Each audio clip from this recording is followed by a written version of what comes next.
On today's show, the magical season for the Florida Panthers unfortunately comes to an end. We're going to discuss what went wrong in Game 5, the injuries, takeaways from this magical run, and how the Florida Panthers are set up for the offseason. You're Locked On Panthers, your daily podcast on the Florida Panthers. Part of the Locked On Podcast Network, your team every day.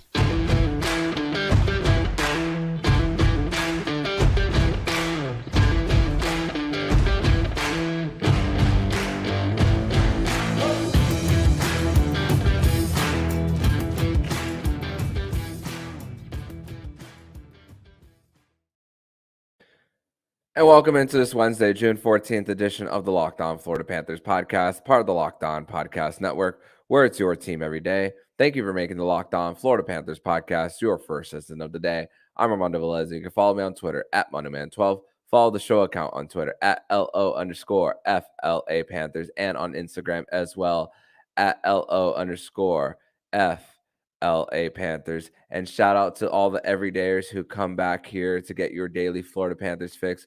Whether it's the Florida Panthers coming back from 3-1 against the Boston Bruins, the Florida Panthers scratching and clawing their way to making the postseason, to getting all the way to this point in the Stanley Cup Final. Thank you guys so dearly for coming back each and every day. But the magical run is over for the Cats. It was a tough hill to climb throughout, and especially with the injuries. Matthew Tkachuk didn't play tonight for the Florida Panthers, and it was reported after the game that he, in fact, did have a broken sternum, and tough to play through that, and had a hard time even dressing up for Game 4. But it's Wednesday, which means it is a Winans Wednesday edition of the Locked On Florida Panthers podcast. Jacob Winans is back, formerly of PantherParkway.com, here to discuss this 9-3 loss for the Florida Panthers against the Vegas Golden Knights, as the Vegas Golden Knights have won the Stanley Cup for the first time in franchise history. Jacob, welcome back to the show. Thanks for having me. I wish it was on better circumstances. Do want to apologize to the audience right off the top. I am a little bit under the weather, so try to bear with me with my voice a little bit. But yeah, really, really tough result tonight. Tough series. The list of injuries that came out post game is extensive. Not just Matthew Tkachuk with the broken sternum. Aaron Ekblad jumps off the page with his list of injuries, including 2 dislocated shoulders, torn oblique, broken foot suffered in the first round. Radko Gudas is on that list. Sam Bennett's on that list. Eetu Luostarinen's on that list. It's a tough night all around. And I think as the season ends tonight, you definitely have to tip your hat to Vegas, but also, I mean, what the Panthers did is nothing short of remarkable. It's incredible that they even got here, especially with those injuries. And everyone goes through it in the playoffs, but the Panthers were kind of a special case where there really wasn't the depth. Guys couldn't afford to sit out, and they found a way to produce and win some really big hockey games along the way. So we were fortunate to see him play this long, something we haven't been able to say, at least in my lifetime. It was a first, and it was a fun ride while it lasted. But now the focus shifts to how to make it back here and finish the job next time. Yeah, not an easy task, of course. And it's crazy because even in Game 5, the first 10 minutes of each of the first 2 periods were dominated by the Florida Panthers as far as their quality of chances. And then Adin Hill makes 2 incredible stops early on for the Panthers. One of them on Barkov as he goes backhand, and then the Vegas Golden Knights go the other way, shorthanded with Mark Stone as well. And just Adin Hill was incredible, and the defense around Adin Hill. We've talked about this all throughout the series about how their depth is just so much better than the Panthers, and really for Jack Eichel was everywhere. He was there on the back check on an extensive shift that the Florida Panthers had in their offensive zone with the second line, and then the Panthers just couldn't get it all the way down in towards the end boards to get that line wholesale change, and then Alec Martinez scores on the counter attack going the other way, and then after that the fourth line of being on the ice for a minute. I mean, the Florida Panthers had a fourth line playing as a third line. Grigory Denisenko played it when spending most of the season in Charlotte. You know it's bad when a guy who hasn't played throughout the postseason is playing in an elimination game, one of your black aces. I mean, we got a hint of it when the practice lines were released yesterday by Jameson Olive of FloridaPanthers.com. But after hearing the injury of Matthew Tkachuk with the sternum, man, how can you play for that? How can you play through that? Excuse me. If you're Chucky, lifting up the puck, grimacing, you name it for him, and I hope that he and his well-being.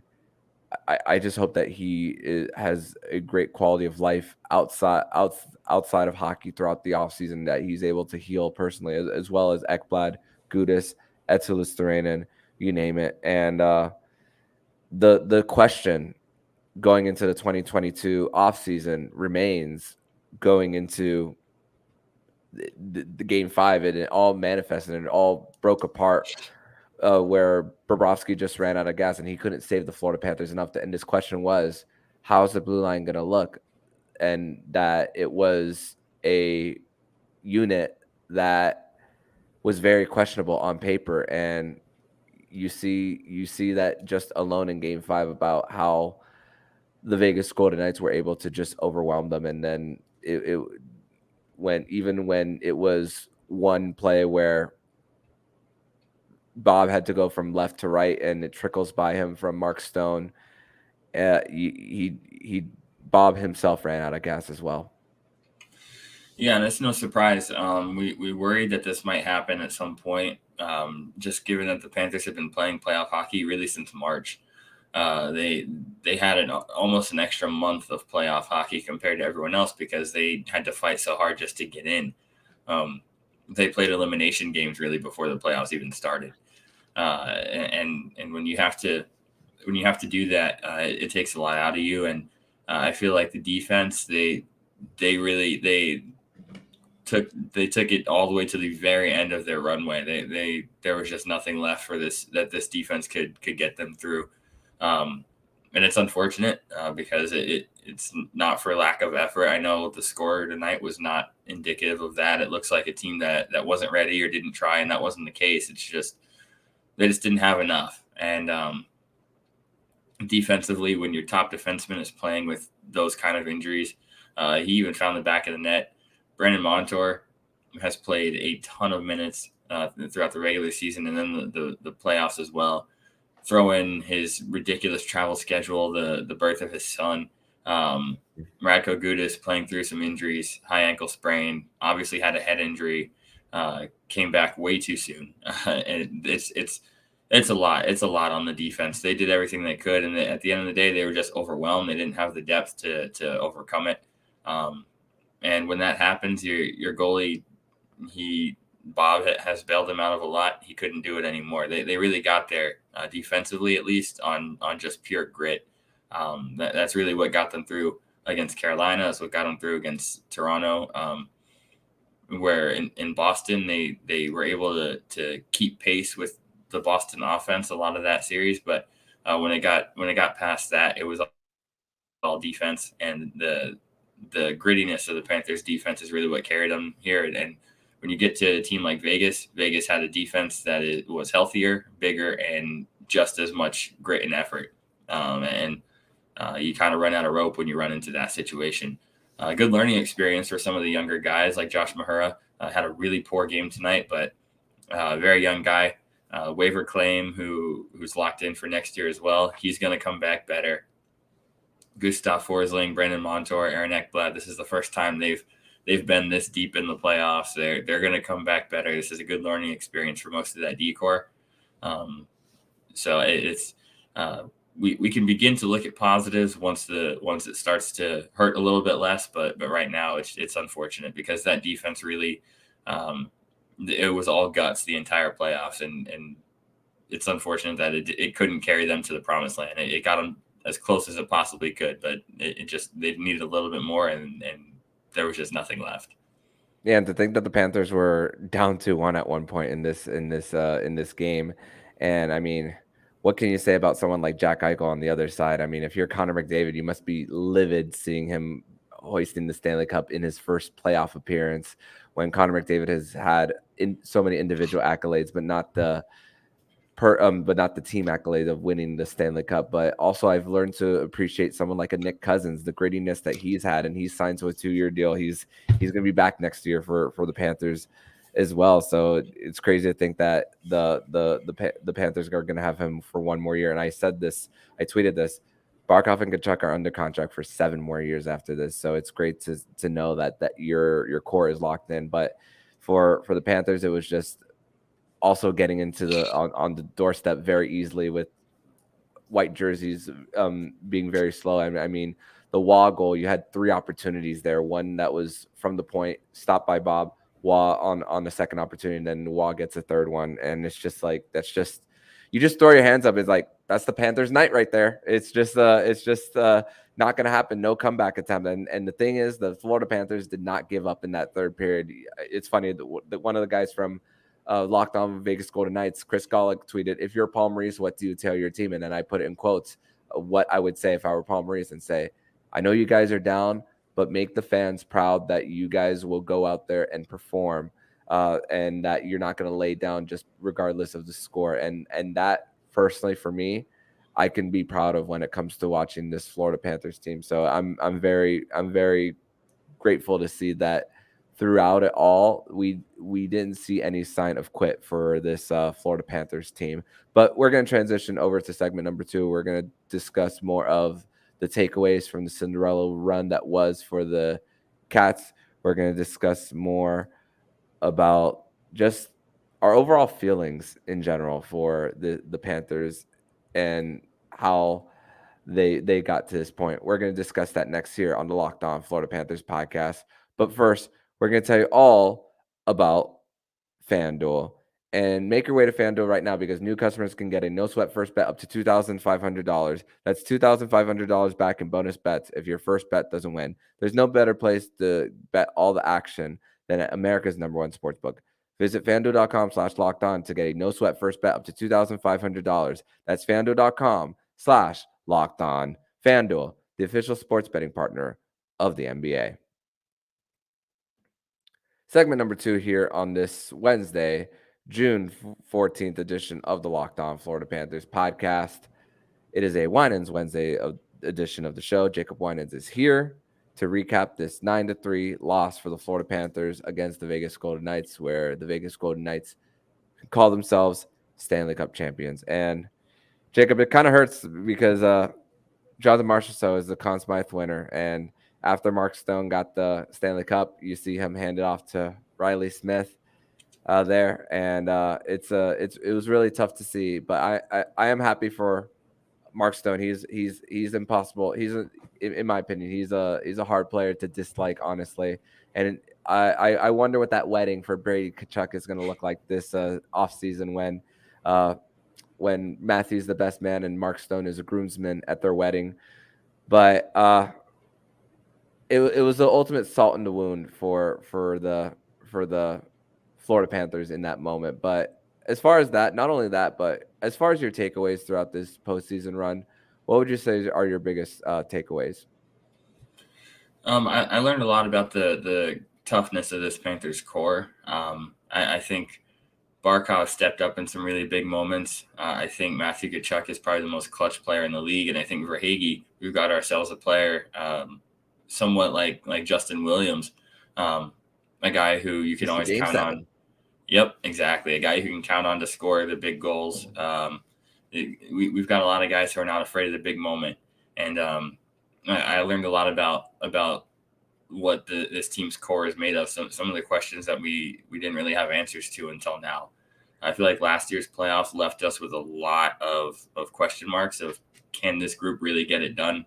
I think they can. I don't think it was lack of effort. I don't think it was lack of toughness. This team has it. What really did them in was just, it was more what they didn't have personnel wise. This core has it within themselves to win the entire thing. They're just missing a little bit on the roster side. They have to add some pieces, addition by subtraction in some areas, especially the salary cap.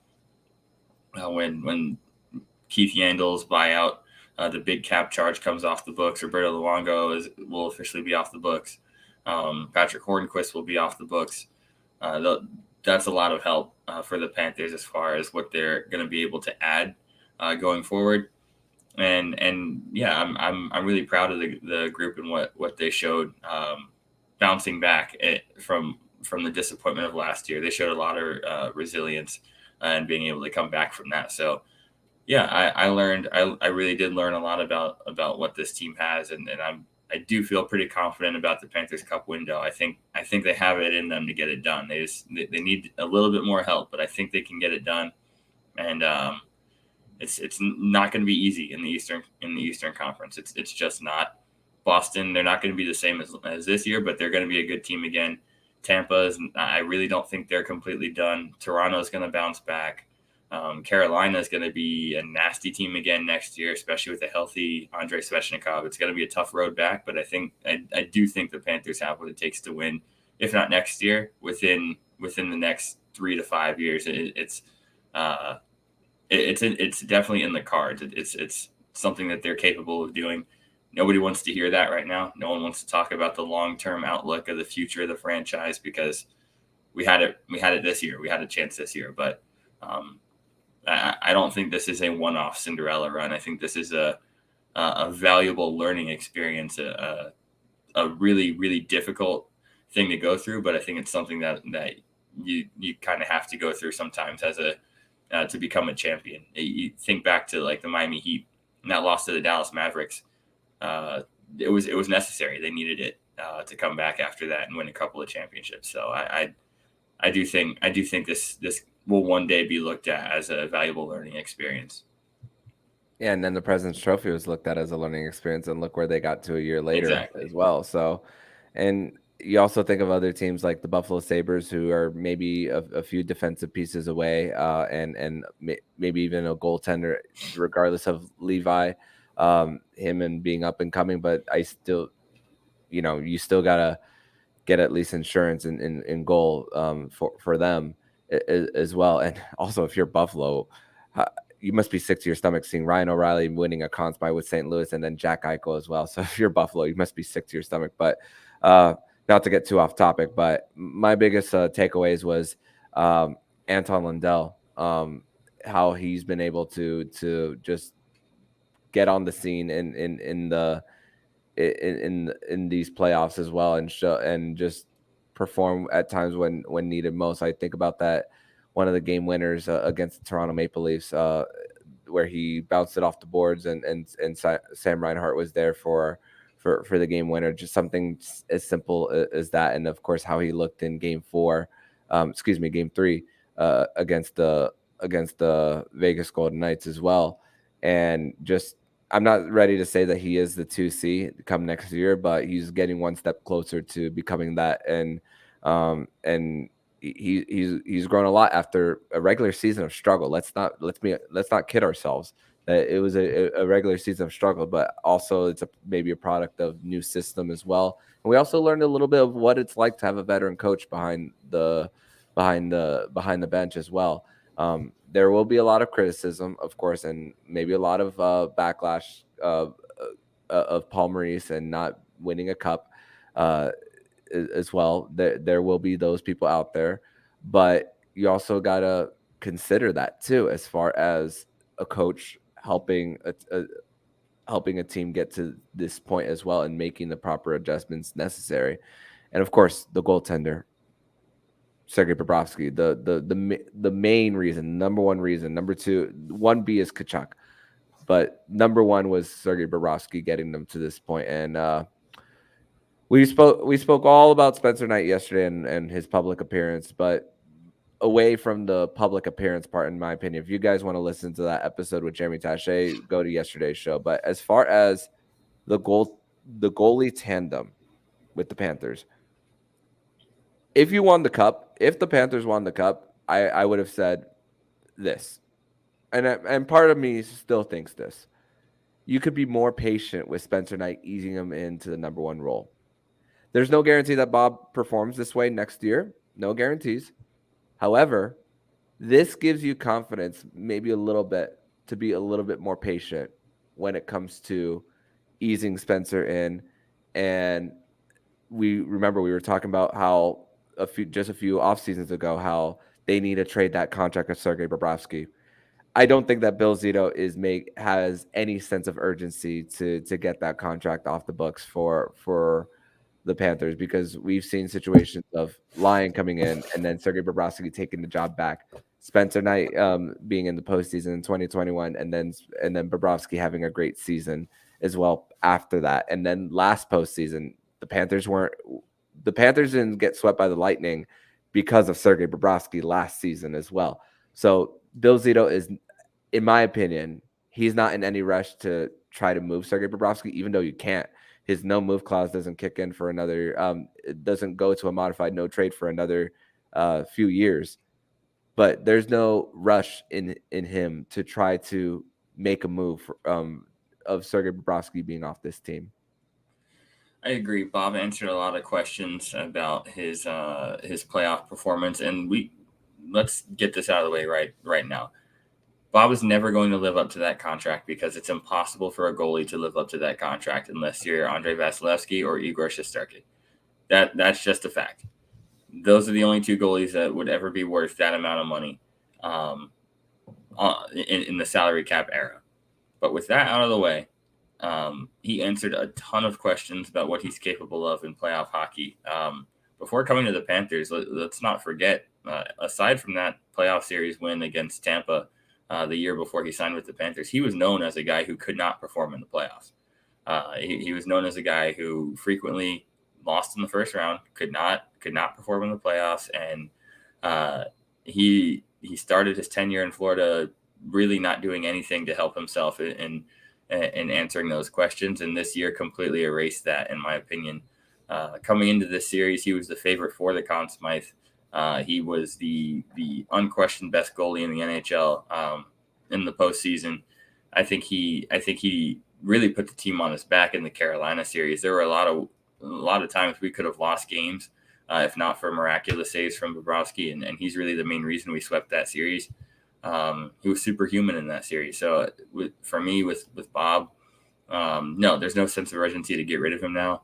You have to assume we have an improved defense coming in for next season. Would have to assume it's not going to be what we just played with this entire year. Some upgrades coming on the blue line, and that only serves to help Bobrovsky next year. So I think you can ease Spencer in a little bit. Again, it's in the best interest of everyone, Spencer, Bob, and the Panthers, to let them not necessarily alternate starts one for one, but to lighten Bob's workload, you let Spencer start a lot of games. But I don't think there's any pressure on Bill Zito or Bobrovsky to look to do anything different going into next year. I think you've got a really good goalie tandem. It's an expensive one, so they're going to have to be good. But I think at least for next year, you're in a good place with Bob and Spencer Knight, and being able to ease Knight back into the net, especially with an upgraded defense. I think you're going to be in really good shape back there, and that only helps you in your quest to get back to the playoffs and hopefully back to the Stanley Cup. I think it's really valuable for Knight to have Bob to take some of that pressure off, and a great guy to learn from and have as a mentor, to have another year behind Bob and hopefully getting some more consistent starts, take some of the pressure off of Bob. And I think it's a good situation for both of them. Yeah. And of course, before we transition over to segment number 3, we wish that Spencer Knight is doing well in his healing journey once again. And one more thing, we know that Alex Line is going to walk this offseason. Right. The Panthers are not going to bring him back based on the one-way situation. He's going to do what's best for his wallet, Alex Line. So we wish the best for Alex Line, and thank you for the memories of getting the Florida Panthers to this point. They wouldn't even be here without Alex Line. So best of luck in the future to the Lion King. But we're going to transition to segment number 2, where we're going to discuss how the Florida Panthers are set up in the offseason and possibly a possible player that could be on their way to the Florida Panthers maybe this offseason. We're going to discuss that next here on the Locked On Florida Panthers podcast. Your Locked On Panthers, your daily podcast on the Florida Panthers. Part of the Locked On Podcast Network. Your team every day.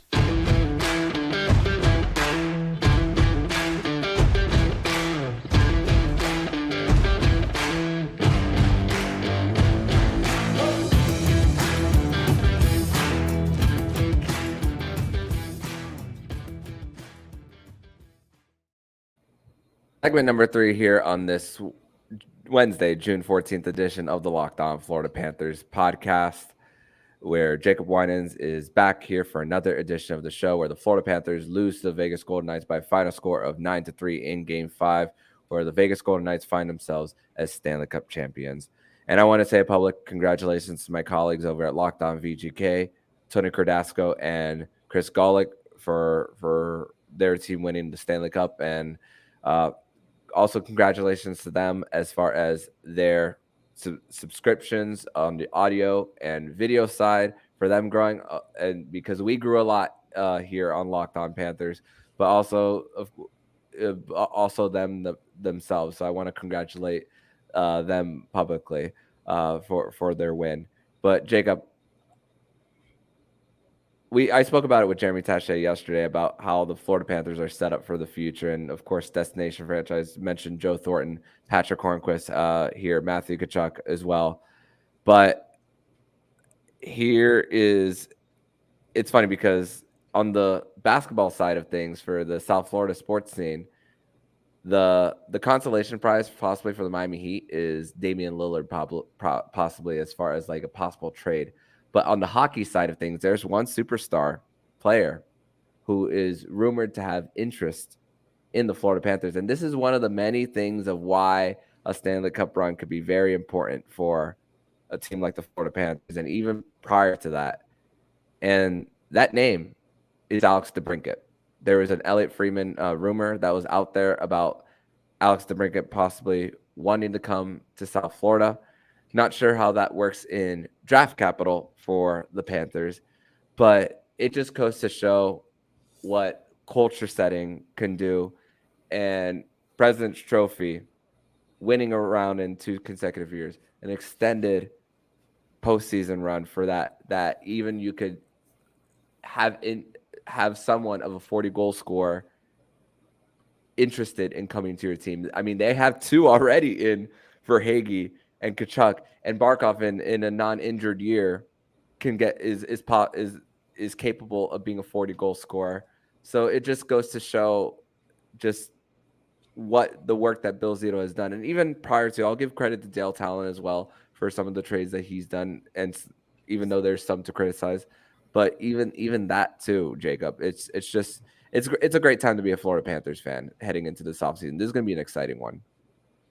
Yeah, it's a really pivotal offseason for Bill Zito to see how he can construct this team to get back. So first things first, you're going to have to really sort through the injury situation and see who's going to be ready and who's not going to be ready for the start of the season.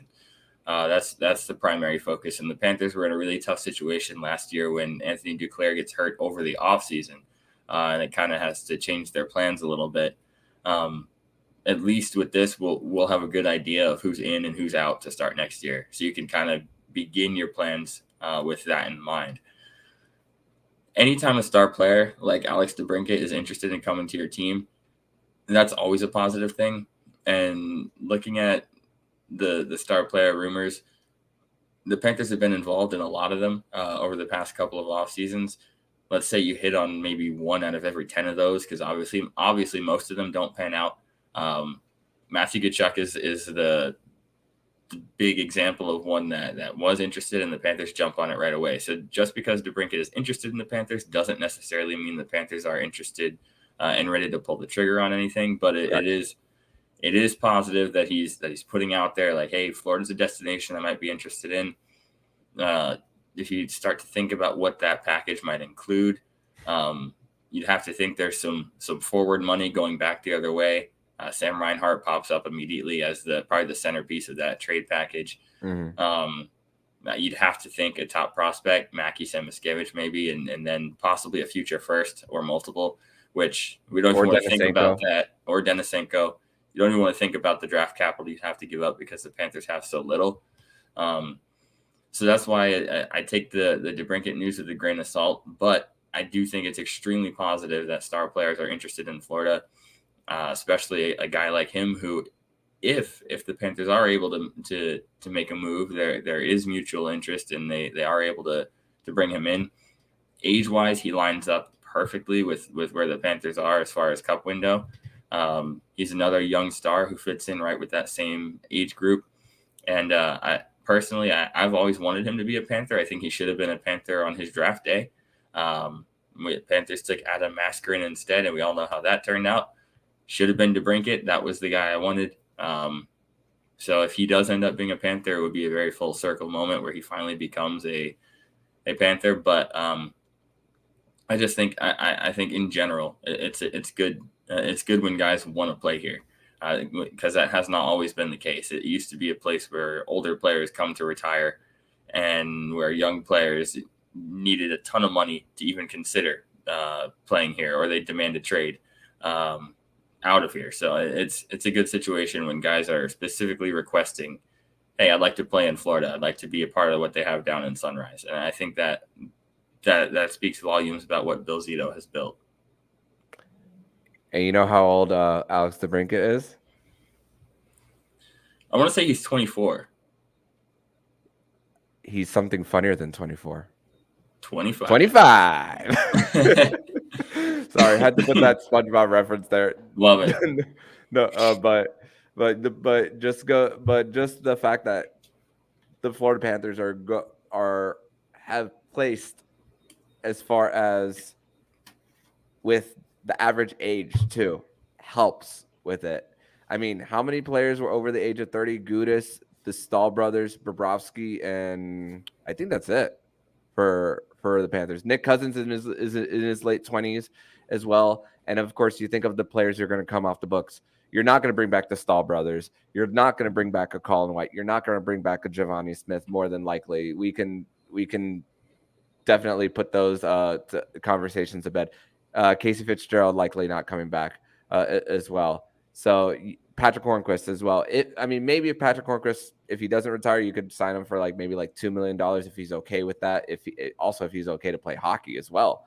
But you also got to think of the cap relief that they're going to have. And you mentioned it earlier with Yandel's buyout. Scott Darling's as well as another one for sure. So they have some. There is going to be a trade. Someone on this roster is probably going to see themselves go with a year left on his contract. You mentioned Sam Reinhart as well, who he scored tonight, but it took him a little while to get on the score sheet as well. And we've seen how streaky Sam Reinhart could be all throughout the season. And I appreciate Sam Reinhart's time here.